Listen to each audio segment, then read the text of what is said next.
The air in the showroom of the International Hotel in Las Vegas always hummed with a special kind of electricity.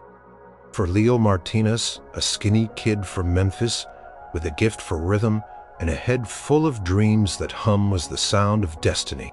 He'd been drumming since he could hold a pair of sticks, tapping out beats on pots and pans before graduating to a real kid. Now, at 22, he was living the ultimate dream. He was the new drummer for Elvis Presley. The king, Leo, still had to pinch himself sometimes. He'd grown up listening to Elvis, imagining himself behind the drums, driving those iconic songs, and here he was, not just listening, but playing. Every rehearsal was a master class. Every sound check was a thrill. They were a whirlwind of lights, screaming fans, and the raw, undeniable power of Elvis himself. He joined the band a few months ago, fitting in surprisingly well.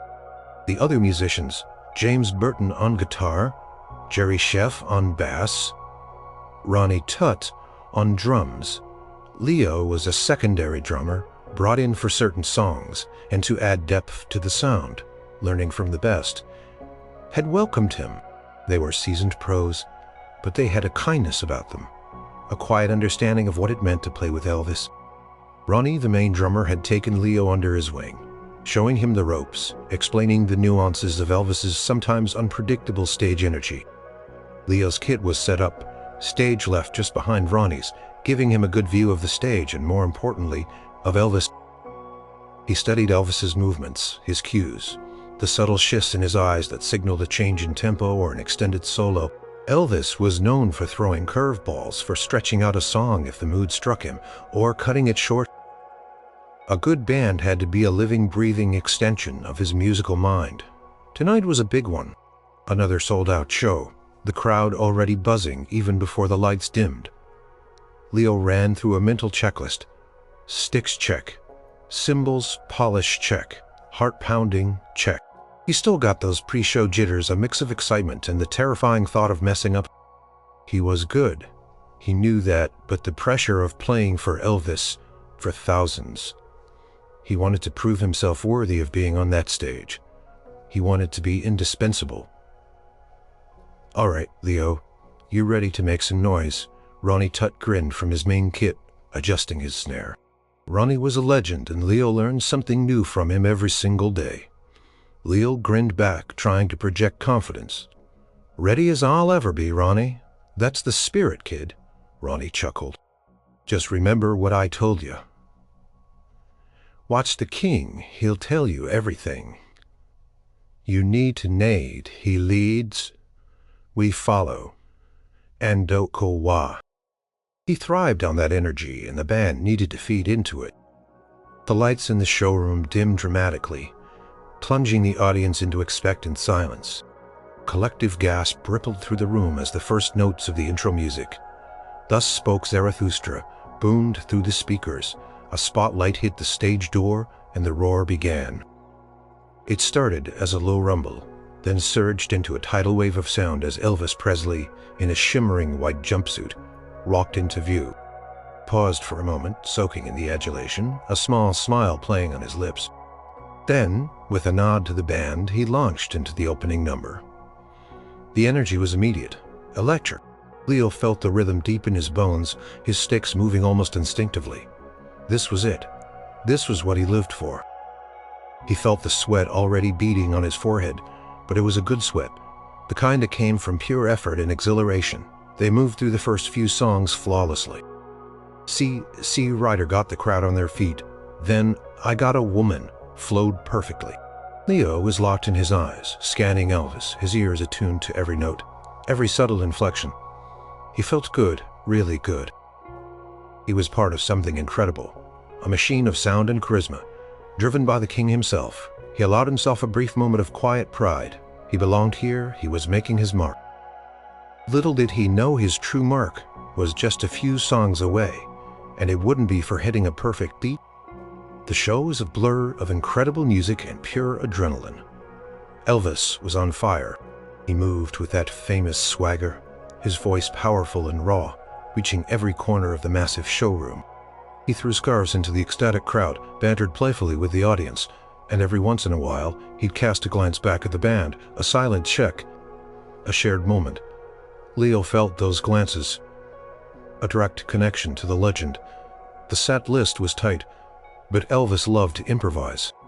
Sometimes he'd extend a guitar solo. Sometimes he'd hold a note for an impossible length of time. Sometimes he'd cue a drum roll where there wasn't one. Kept the band on their toes, demanded their full attention. Leo loved that challenge. It made every show unique, every performance a living, breathing entity. They were about halfway through the set when the intro to Trouble began. This was one of Leo's favorite songs to play. It was raw, bluesy, and had a powerful, driving beat. Started with a dramatic, almost theatrical opening. A slow build of bass and drums before Elvis launched into his declaration of being born with the devil in me. The song was a showstopper, a moment for Elvis to unleash his darker, more menacing side. Leo knew his part perfectly. It was a precise, apipole drum fill that punctuated the very first line of lyrics, a sharp, sudden crack that underlined Elvis's raw power. It needed to be perfectly timed, not a millisecond too early or too late. It was a signature moment for the rhythm section. As the ominous bass line began to throb, Leo leaned forward, his eyes fixed on Elvis. The stage lights were intense, washing over everything in a kaleidoscope of colors. The crowd was hushed, sensing the change in mood. This was the calm before the storm. Elvis held the microphone, his posture radiating coiled energy. His eyes were half-lidded, his expression intense. He was embodying the character, becoming the song. Leo felt his own heart pound in sync with the bass drum. He could feel the tension building, the anticipation.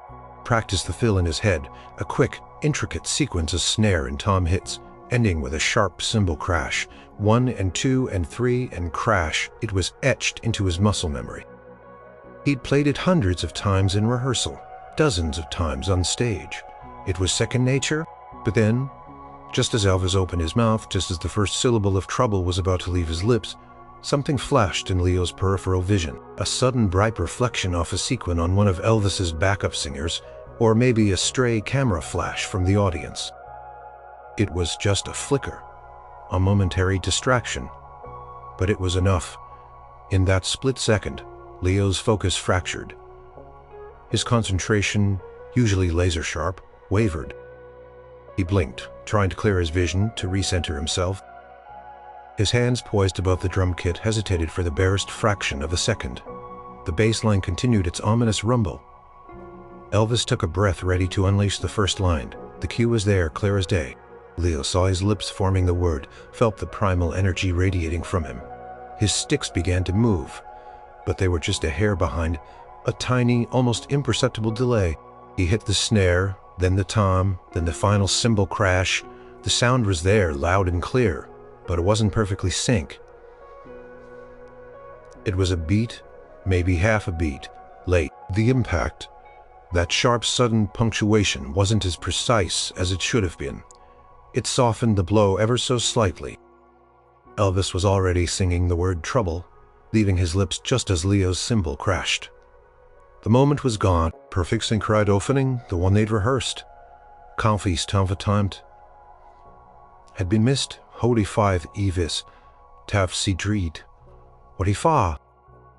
Leo held his breath, his stick suddenly feeling heavy in his trembling hands. The moment the cymbal crashed, just a fraction of a second too late, time seemed to stretch and then snap back into place, with a sickening jolt for Leo. The sound filled the room, yes, but it lacked the sharp, precise punctuation it was meant to deliver. It wasn't disastrous. The song continued. Elvis sang on, the band played, but to Leo, it felt like a canyon-sized mistake. His eyes, already fixed on Elvis, registered the king's reaction in vivid, horrifying detail.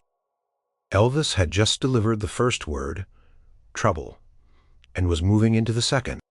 His head, which had been angled slightly down in his characteristic intense pose, lifted slowly. His eyes, usually gleaming with charisma or half-closed, they locked onto Leo. It wasn't a shout. It wasn't a sudden stop of the music. It wasn't even a visibly angry expression. It was something far more potent, more memorable. Elvis's lips, still singing the lyrics, thinned almost imperceptibly. His famous brow, usually furrowed with concentration or lifted in a playful arch, lowered slightly, and his eyes narrowed just a tiny bit. It was a look that conveyed everything without saying a word. A silent, piercing, "Did you really just do that?" combined with a hint of exasperation and, yes, a touch of playful disapproval. It wasn't an angry glare, not truly. But it wasn't a friendly one either. It was a glare, in the truest sense. A fixed, intense look. A silent message from one professional to another. And for Leo, standing behind his drums, it felt like a laser beam. The roar of the crowd, the thumping bass, the wailing guitars, it all faded into a distant hum. All he could see was that look, those narrowed eyes, that slight tightening of the king's jaw. His stomach dropped like a stone. He'd done it. He'd disappointed Elvis. The glare lasted only a second, maybe two. A mere flicker in the grand scheme of an electrifying performance. Elvis held Leo's gaze for that brief charged moment. Then, with an almost imperceptible shake of his head, he turned back to the audience, his powerful voice filling the room once more. The king was a showman through and through. He would never let a small hiccup derail the show. He picked up the energy, peaking, his movements becoming even more dynamic, as if channeling the brief irritation into his performance. Leo, however, was in a cold sweat. He kept playing, of course. His hands moved mechanically, hitting the beats, following the rhythm, but his mind was in turmoil. He was replaying the moment over and over again. The split-second delay, the flash of light, the undeniable look from Elvis. He was convinced he'd blown it. He was new, still trying to prove himself, and he'd made a rookie mistake on one of the most iconic songs. Did anyone else notice? He risked a quick glance at Ronnie Tutt, who was drumming away, seemingly oblivious. Locked into his own rhythm, the bass player, Jerry, was focused on his fretboard. The horn section was blowing. No one else seemed to have seen the subtle exchange. The crowd was still roaring, swept up in Elvis's performance. For them, it was just another incredible night with the king. But Leo had seen it, and Elvis had seen it. That was all that mattered. He pushed through the rest of trouble, trying to compensate, trying to be even more precise, more powerful. Every beat felt scrutinized. Every cymbal crash felt like it needed to atone for his earlier mistake. The rest of the show passed in a haze of anxiety for Leo. Tried his best to lose himself in the music, to forget that moment, but it clung to him like a shroud. He kept glancing at Elvis, trying to decipher his mood. Was he still upset? Had he forgotten it already? Elvis looked as commanding as ever, his smile charming, his moves electrifying. He gave no outward sign of annoyance, but Leo knew he felt the weight of that missed cue pressing down on him. As the final notes of "Can't Help Falling in Love" faded and Elvis took his bow, Leo felt a strange mix of exhaustion and dread. The audience cheered wildly, throwing flowers onto the stage. Elvis left the stage to a thunderous ovation. Leo slowly packed up his sticks, his heart sinking with each movement. He dreaded going backstage. He imagined Elvis waiting, a stern look on his face, ready to deliver a quiet but firm reprimand. Or worse, the Colonel, Elvis's manager, might deliver the bad news. The image of that narrowed, intense glare from Elvis was burned into his mind. He knew he deserved it. He had let the king down. The air backstage was a mixture of sweat, hairspray, and the fading adrenaline of a monumental performance. Roadies buzzed around, packing up equipment, while the musicians began to shed their stage personas, exchanging high fives and tired smiles. Leo, however, felt none of the usual post-show exhilaration. Instead, a knot of dread tightened in his stomach. He moved slowly, deliberately packing his drumsticks into their case, avoiding eye contact with anyone. He could feel the weight of Elvis's glare still burning into his memory. He imagined the conversation that was surely coming. "Leo, a word," Elvis would say, his voice quiet but firm. Or maybe it would be the colonel, stony-faced, telling him his services were no longer required. The thought sent a fresh wave of panic through him. He was just zipping up his stick bag when a shadow fell over him. Leo froze, his heart leaping into his throat. He slowly looked up. It was Elvis. The king stood there still in his shimmering jumpsuit, but with a towel draped around his neck and a faint sheen of sweat on his brow. He didn't look angry. He didn't look disappointed. He just looked thoughtful and tired. Leo couldn't read his expression. "Leo," Elvis said, his voice a low rumble, not loud enough for anyone else to hear over the backstage bustle. Leo swallowed hard. "Yes, Mr. Presley?" He tried to keep his voice steady, but it came out a little shaky. He braced himself. Elvis's lips twitched. Not quite a smile, but definitely not a frown either. He raised an eyebrow. "You know, son," he began, his voice soft, "I ain't never seen a cymbal crash quite that thoughtful. Took its sweet time getting there. Didn't it?" Leo felt his face flush crimson. So he had noticed. Of course he had noticed. I am so sorry, Mr. Presley," Leo stammered, his eyes dropping to his shoes. "I don't know what happened. Just a momentary. I messed up. It won't happen again, I promise." He was ready to grovel, to beg for another chance. He practiced that intro 1,000 times until it was perfect. Elvis chuckled, a low, genuine chuckle that seemed to fill the small space around them. Leo looked up surprised. Elvis's eyes, though still holding a hint of that earlier intensity, now sparkled with amusement. "Easy there, big fella," Elvis said, reaching out a hand and playfully clapping Leo on the shoulder. It was a firm, friendly clap. "I know you're new here, and you're good. Real good. Sometimes things happen up there, don't they? A little flash, a little distraction." He paused, his smile widening. "Kept me on my toes, I'll tell you that much. Almost threw me off my game." Leo stared, bewildered. He was expecting a lecture, a warning. Not this. You're not mad." Elvis let out another chuckle, shaking his head. "Mad, son? If I got mad every time someone missed a cue, I'd be a perpetually grumpy old man." He leaned in a little, his voice dropping to a conspiratorial whisper. "Besides, it adds character. Don't it? Shows we're all human." He straightened up, his eyes twinkling. "Just don't make it a habit, all right? Gotta keep the king looking sharp." Leo felt a wave of relief so profound it almost made his knees buckle. His shoulders slumped not in defeat, but in release. He let out a shaky breath. He hadn't realized he'd been holding. "No, sir, never again. Thank you, Mr. Presley, thank you." Elvis just smiled, that famous magnetic smile that could melt glaciers. "Call me Elvis, son. We're family here, and don't you worry about it. You played great tonight. Otherwise, you got a good feel for the rhythm, Leo. A real good feel." He gave Leo's shoulder another squeeze, then turned and walked away, disappearing into the flurry of roadies and band members, heading for the dressing rooms. Leo stood there for a moment, still processing. The intense dread had dissipated, replaced by an overwhelming sense of gratitude and a lighter-than-air feeling of relief. He hadn't been fired. He hadn't even been seriously reprimanded. Elvis had been understanding, playful, human. He looked at his drum kit, at the stage, at the empty seats in the vast showroom. That glare that had terrified him, the one that had made his stomach churn, wasn't a sign of anger at all. It was a moment of shared, unspoken communication. A quick, almost comedic exchange between two people who understood the demands of live performance. It was a testament to Elvis's generosity and his true character.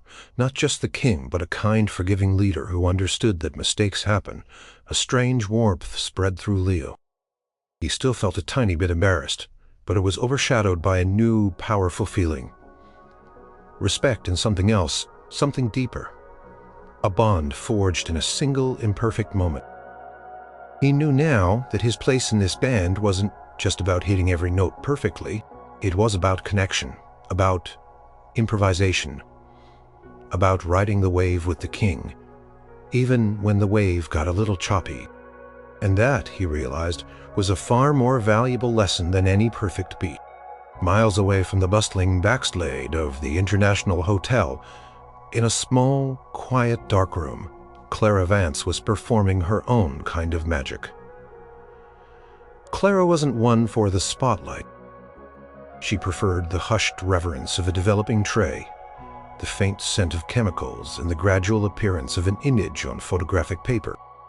She was a photographer, one of the best in her field, known for capturing the raw, unvarnished truth of her subjects. She'd been documenting Elvis's career for years. Her camera, a silent observer to his meteoric rise. Tonight she was reviewing the contact sheets from the concert. Hundreds of tiny frames, a mosaic of moments from the night before. Each sheet was a narrative, a rapid-fire sequence of Elvis in motion, singing, dancing, interacting with the crowd, drenched in sweat and charisma. Clara held the sheets up to the light box, scrutinizing each frame with her trained eye. She looked for the money shot, the iconic pose, the perfect expression. She always shot with two cameras, one for the wide, stage-filling shots, and another with a telephoto lens for tight close-ups, capturing the emotion in Elvis's eyes, the subtle nuances of his performance. It was with the latter camera that she'd captured the sequence during Trouble. She moved hers loop, a probe, a chord, dad, Her was Elvis' eyes closed in concentration. Here, his hand reached out to the audience. His lips were still parted mid-song, but the expression was distinct. It wasn't the usual dazzling smile, nor the intense brooding look he often adopted for Trouble. This was different. Clara leaned in, adjusting the loop. It was quick, a fleeting expression, but perfectly captured. His gaze was directed off stage towards the drummer's side. She remembered the moment vaguely, a slight hesitation in the rhythm, almost imperceptible, but her camera had been faster than human perception. It had frozen that micro-expression, that split-second reaction. She didn't know the story behind it. Not yet. She just saw the raw authenticity of the emotion. It wasn't a posed shot. It was real. It was Elvis, the man, reacting in the moment. In an industry full of carefully cartooed images, this felt like a breath of fresh air. It was a momentary crack in the polished veneer of superstardom. Interesting, she murmured to herself, making a note on the sheet. She continued scanning, finding other strong shots, but her mind kept returning to frame 147. It was unusual. Most of the time, Elvis was a master of control, his expressions perfectly calibrated for the audience. But this was unscripted. She marked it for development, along with a dozen other top candidates. She loaded the film into the developing tanks, the faint smell of fixer filling the air. She worked with the quiet precision of an artist, transforming invisible light into tangible images. When the print emerged from the developing tray, swirled in the wash, and finally hung to dry, she saw it clearly. The glare, it was unmistakable. The way Elvis's lips were slightly pursed, the intense focus in his eyes, the almost imperceptible tilt of his head, it wasn't angry, not truly. It was more like a blend of exasperation, amusement, and a touch of mock severity. It was a look that said, "Oh, you did not just do that," but with a wink hidden beneath, Clara tilted her head, studying it. It had a certain charm. It humanized him, showed that even the king had moments where he was simply a performer reacting to his band. It wasn't the typical hero shot, but it had a unique power. She decided to make a few extra prints just for herself. She knew Elvis's management, Colonel Parker especially, preferred images that reinforced. The king, persona, powerful, flawless, larger than life. This photo was different. It showed a vulnerability, a spontaneous human reaction. She wasn't sure if it would ever see the light of day in official publications, but she knew it was a valuable piece of her collection. A true glimpse behind the curtain. She placed the print carefully on her drying rack, under a soft, diffused light. The image of Elvis's playful glare seemed to hold a secret, a quiet narrative known only to a select few. Little did she know this single silver halide impression would become one of the most famous photographs of Elvis Presley ever taken, a testament to a fleeting, imperfect, and utterly human moment on a grand stage. Clara had a stack of the freshly developed prints from the concert, including the glare shot. She took them to the photography department's communal viewing table, where other photographers and editors often gathered to review their work. "Got some good stuff from last night," she announced, fanning out the prints. The usual comments followed. "Classic Elvis, great energy. His best jumpsuit yet." Then one of the other photographers, a grizzled veteran named Stan, "Picked up the glare shot?" "Well now, what's this?" Stan squinted at it. A cigar clamped between his teeth. Elvis, giving someone the evil eye, in his tone. "Something like that," Clara replied, a slight smile playing on her lips. Caught him in a moment of spontaneous reaction. Another editor, a stern woman named Martha, who focused on image control, leaned over. She frowned. "Is that really suitable for publication, Clara?" "Image we usually go for. He looks annoyed." "He looks human, Martha," Clara countered gently. "It's real. It's a genuine moment, not a posed one." She knew the battles with management. They wanted perfection, an untouchable idol. But Clara believed the public also craved authenticity. Later that week, a small selection of Clara's best photos were sent to Elvis's management, including Colonel Parker. Clara held her breath, wondering if the glare shot would be immediately dismissed. To her surprise, it wasn't. She got a call from Elvis's publicist, a friendly but business-minded woman named Sally. "Elvis saw the photos, Clara," Sally said. "He especially liked the one where he's giving someone the look." There was a hint of amusement in Sally's voice. He said, "Tell Clara she caught me in the act." Clara smiled. "So it's a go for use." "Colonel is still debating it for major publicity," Sally admitted. "He thinks it might make Elvis look less majestic, but Elvis himself found it funny. He said it reminded him of a good inside joke. So for now we'll keep it in the back pocket, maybe for a special feature. Something more personal." This was a victory. The photo hadn't been rejected. It had even gotten a chuckle from Elvis. A few weeks later, a story ran in a smaller, more intimate fan magazine, focusing on the behind the scenes life of Elvis and his band. Clara's glare photo was used as a small secondary image accompanying a paragraph about the camaraderie between Elvis and his musicians. Caption was innocuous, something like, "Elvis Presley shares a light-hearted moment with his band." Leo first saw the photo when a bandmate, the bass player Jerry, brought a copy of the magazine baged. One day, Jerry held it up grinning. "Hey, Leo, look at this." Your famous man, Elvis. His eyes narrowed, staring directly at where Leo would have been, and Leo in the background, a blur of motion behind his drums. He felt a fresh wave of heat rush to his face. "Oh, man," he mumbled, taking the magazine. "What's so man for?" Jerry chuckled. "It's a great shot. You can practically hear Elvis thinking, 'You better not miss that cue again, son.'" Leo couldn't help but crack a smile. "He wasn't really mad, you know," he said a little defensively. "He was just being Elvis." "Of course he wasn't mad," Jerry said, clapping him on the back. "He loves us, messy musicians, keeps him on his toes. Besides, it's a classic. Captures that dynamic perfectly. We all know that look."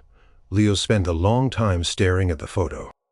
He remembered the dread he'd felt, the genuine terror that he'd ruined everything. But looking at it now, through the lens of Elvis's kindness and his bandmates' easygoing humor, the image began to transform. It wasn't a picture of his failure. It was a picture of a shared moment, a testament to the trust and familiarity that existed between Elvis and his musicians. The photo was printed in black and white, adding a timeless quality.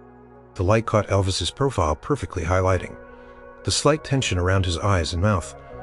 It wasn't a picture of anger. It was a picture of a human being in the midst of a high-stakes performance, momentarily acknowledging an unexpected beat.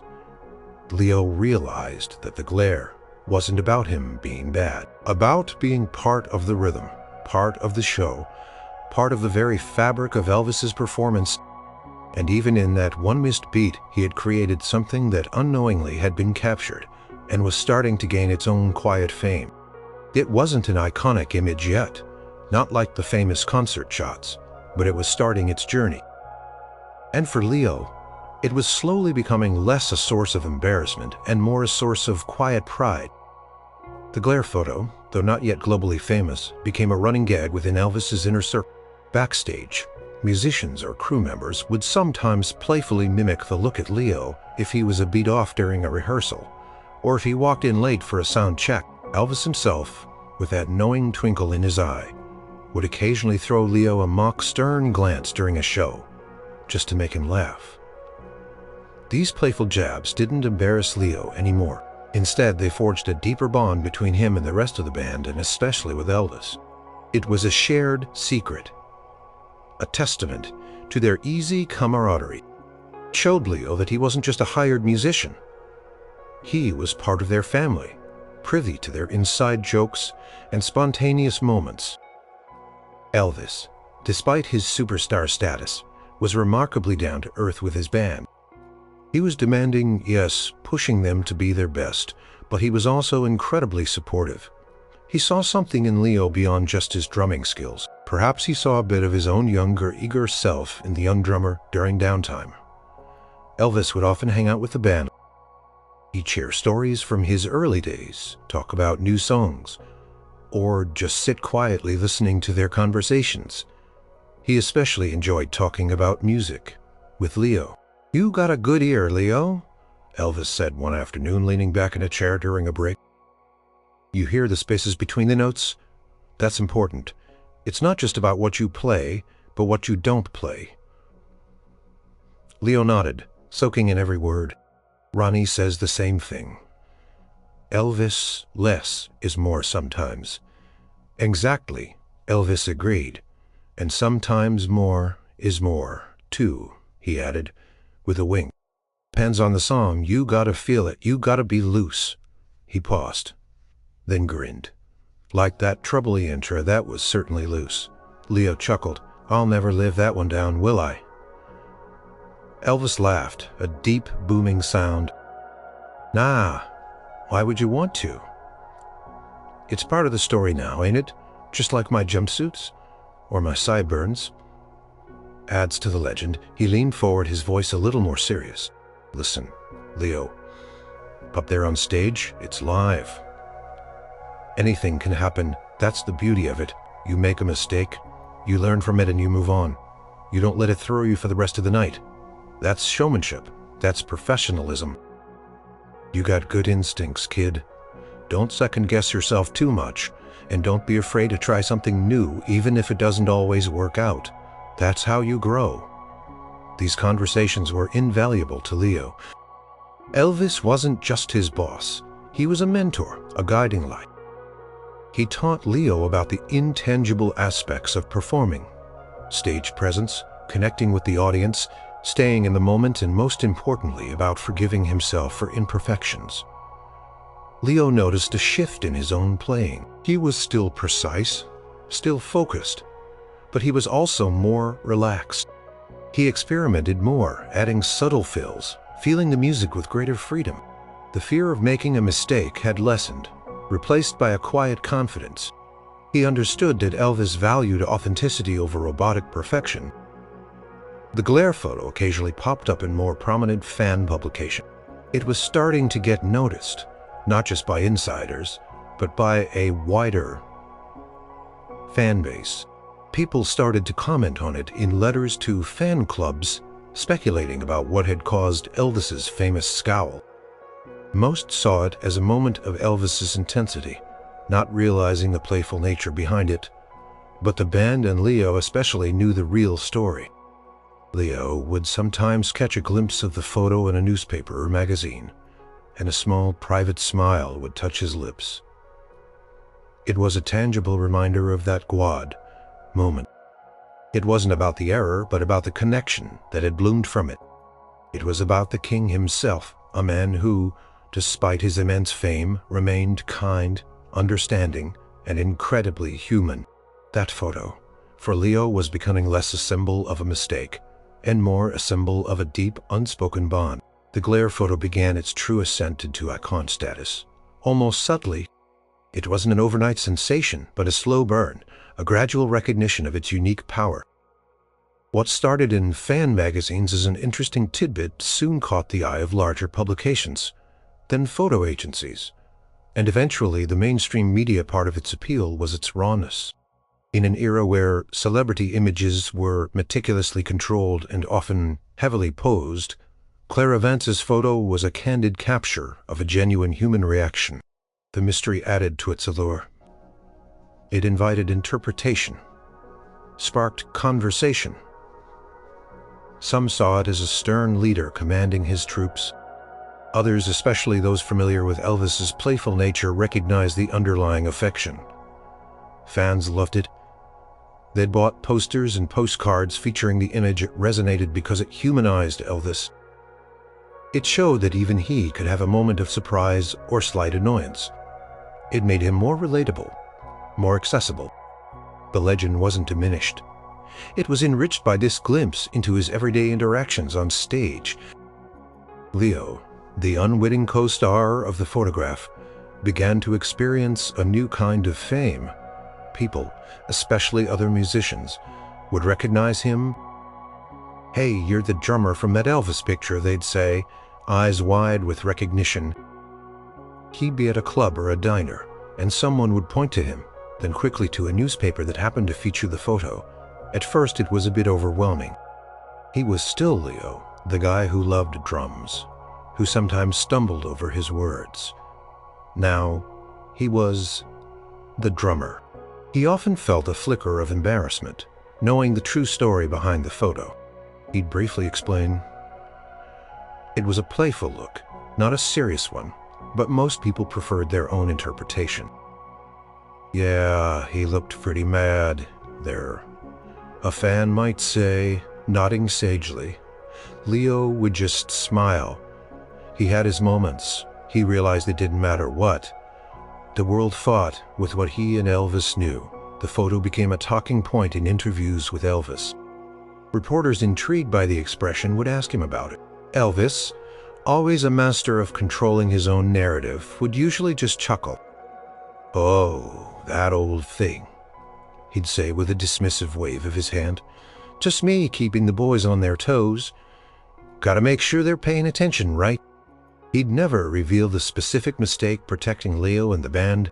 This only added to the mystique, making the photo even more famous. For Leo, the image served as a constant, tangible reminder of how far he had come.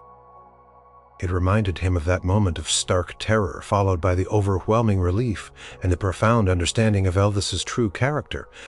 It wasn't just a picture of a glare. It was a picture of forgiveness, of mentorship, of trust. Taught him that perfection wasn't the goal, connection was. It taught him that even in mistakes there could be beauty and unexpected meaning. He began to see the world differently, looking for the human moments, the unscripted reactions that truly defined a person or a situation.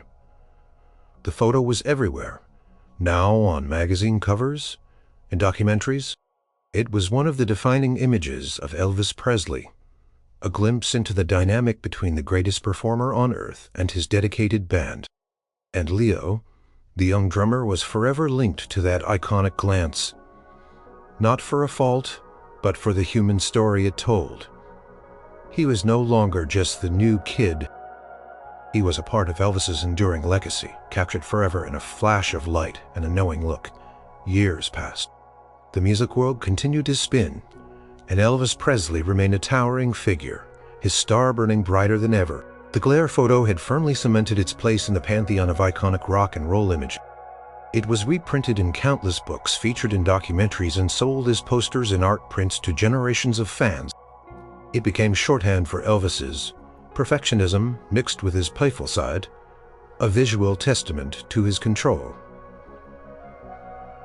And he stayed with Elvis for many more years, his skills growing sharper, his confidence soaring. The initial nervousness that had defined his early days had long since melted away. replaced by the assured rhythm of a seasoned professional. He was still Leo, the drummer from the photo, but now it was a badge of honor, not a source of quiet embarrassment. One evening, years after that first incident during a particularly relaxed rehearsal session, the band was running through trouble again. The atmosphere was loose, filled with laughter and easy banter. Elvis, ever the showman, decided to throw in a curveball. As the ominous bass line began, and just as he was about to sing the first word, he paused, turned his eyes sweeping across the band, and then landed squarely on Leo. A slow, mischievous smile spread across his face, and he deliberately, playfully narrowed his eyes, mimicking the famous glare. The band members chuckled. Leo, caught off guard, burst out laughing, missing his cue entirely this time, but on purpose. It was an inside joke, a shared memory, a testament to how far they'd all come. Elvis held the mock glare for a moment longer, then broke into a full grin, launching into the song with a powerful, joyous bellow. That moment for Leo was a powerful affirmation. It showed him that the mistake wasn't a mistake at all, but a foundational stone in his relationship with Elvis. It wasn't just about music. It was about trust, respect, and a deep, unspoken friendship. A single fleeting moment, a missed beat, a photographer's quick lens, it had all conspired to create something timeless. The photo itself had taken on a life of its own, but its true significance for Leo lay in the personal journey it represented. It was a reminder of Elvis's character, his generosity, his understanding, his ability to turn a potential failure into a moment of connection. Elvis had taught him more than just how to play drums. He had taught him how to be a professional, how to carry himself, how to learn from every experience. He taught him that even the king was human, capable of a fleeting glare that was more playful than stern, more affectionate than annoyed. The photo's presence in the world meant that a piece of Leo's personal story was forever intertwined with Elvis's legendary one. It was a unique legacy. He was the drummer who received the glare, a moment of light-hearted discipline that became an iconic image. Years later, long after Elvis was gone, Leo would still be asked about that photograph. He'd always tell this story, not with embarrassment, but with warmth in his voice, a fond smile on his face. He described the fear, the relief, and most importantly, the kindness of Elvis. He knew that the picture was more than just a shot of Elvis. It was a picture of their bond, a testament to the king's character, and a beautiful illustration of how, even in imperfection, something truly enduring and heartwarming could be created. It was a testament to the magic of live performance, where anything could happen, and sometimes the unexpected moments became the most cherished. Leo Martinez, now with silver streaks in his hair and a lifetime of rhythms, he often performed in smaller clubs, sometimes touring with tribute acts, sometimes just playing for the sheer joy of it. His kit, well worn but meticulously cared for, was an extension of his soul, and on his studio wall framed perfectly on the large, crisp print of that photograph, the Elvis glare. He'd look at it sometimes, a quiet smile playing on his lips. It wasn't just a picture of Elvis. It was a snapshot of a turning point in his own life, a silent conversation between him and the king that the entire world now saw. The photo had long transcended its origins. It wasn't just a fleeting moment anymore. It was an enduring symbol. For some, it represented Elvis's fiery passion on stage. For others, it highlighted his meticulous nature.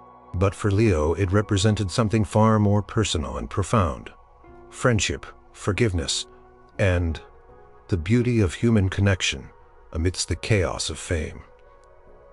He remembered Elvis's words. It adds character. It added character to Elvis's legend, showing him as relatable and spontaneous. It added character to Leo's life, giving him a unique story to tell, a deeper understanding of the man behind the myth. You know, he'd often tell younger musicians, pointing to the framed photo, sometimes the best things happen when you least expect them, and sometimes what looks like a mistake can turn into something beautiful. He'd share the story, the initial terror, Elvis's surprising kindness, the way the photo gained fame. He never failed to emphasize the heart of the story. Elvis's understanding and compassion.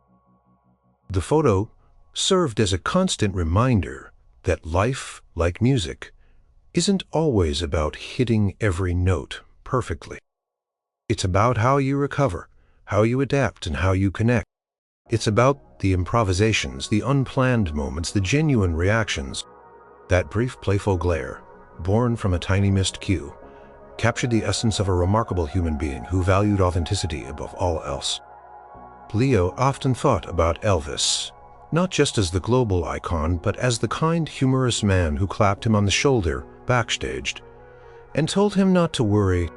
He missed those days, the camaraderie, the shared energy of the stage, but he carried those lessons and that connection with him in every beat he played.